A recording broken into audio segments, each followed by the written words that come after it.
KGN Foundation rere ló pé ọmọ fọláwọn ìkà ò pé o.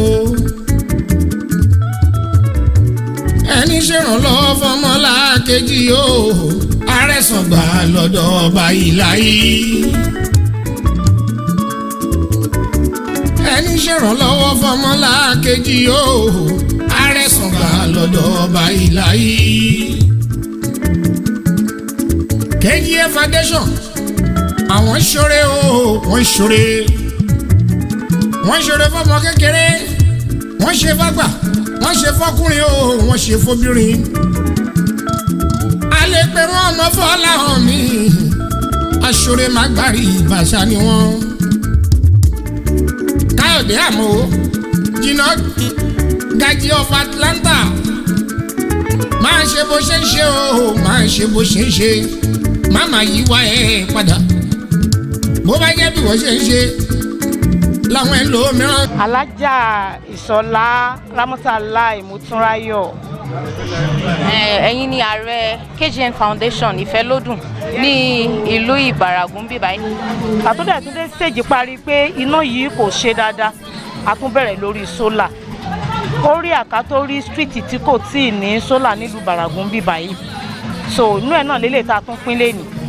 Méjì tá a pín lẹ́yìn ó sì tún kù nínú ilé.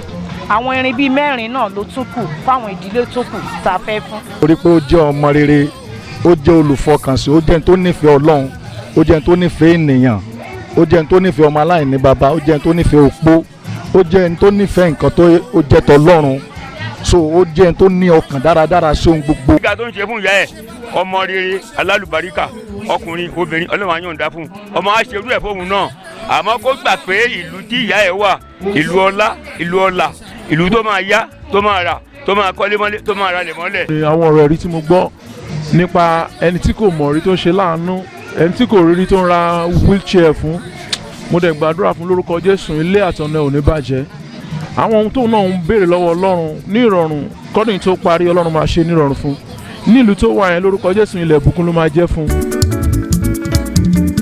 ẹni ṣèrànlọ́wọ́ fọmọlá kejì o àrẹ̀sọ̀gbà lọ́dọ̀ ọba ìlàyé. tí ẹ bá ti wà tínú ẹ bá tí kò bá ń bínú sọmọlá kejì ẹ nínú ìlú Ìbàràgún náà ó ti ní nǹkan mèremère tán ti ṣe tẹ́gbà alábàáwọn rí gbogbo sólà tí wọ́n ń ṣe yẹn àmọ́ mo dúpẹ́ wọ́n máa lọ rẹ́ máa bọ̀ rí ẹ̀hàn ní rí wàhálà ní rí dààmú gbogbo iṣẹ́ tó ń bá dáwọ́ lé a máa yọrí sí rere.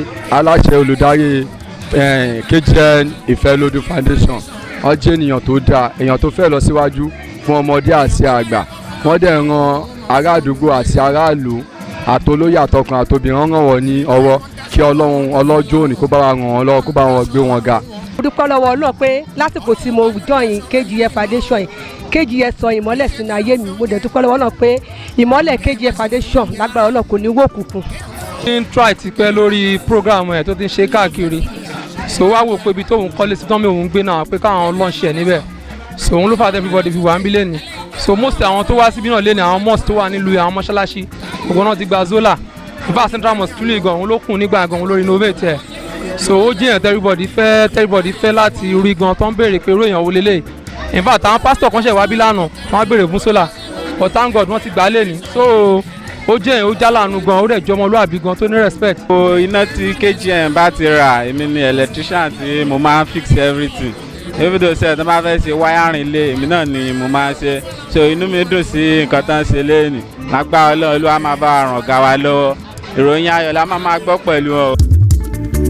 Káyọ̀dé àmọ́ jìnnà Gaji of Atlanta máa ṣe bó ṣe ń ṣe o máa ṣe bó ṣe ń ṣe má máa yí wá ẹ padà bó bá jẹ́ bí wọ́n ṣe ń ṣe láwọn ẹ̀ lò mìíràn ń ṣe ọmọ tó Fọláhàn ìlú àtirójú.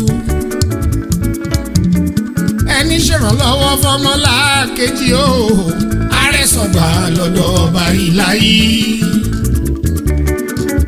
KGN Foundation òkèlè ọmọre o